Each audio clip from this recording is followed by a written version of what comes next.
तर नमस्कार मित्रांनो, सध्या मार्च चालू आहे आणि मार्चमध्ये गावाकडे एवढं भयानक ऊन पडलेलं आहे. अजून एप्रिल, मे, जून जायचं आहे. तर अक्षरशः जनावरांना प्यायच्या पाण्याची सुद्धा हाल चालू आहेत आणि वेळेवर लाईट नसल्याच्या कारणामुळे.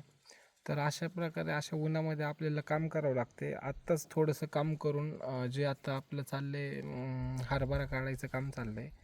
तर ते हरभरा काढायचं काम करून बसलो, थोडंसं पाणी प्यावं म्हटलं. त्याच्यामुळं थोडंसं विश्रांती घेतली.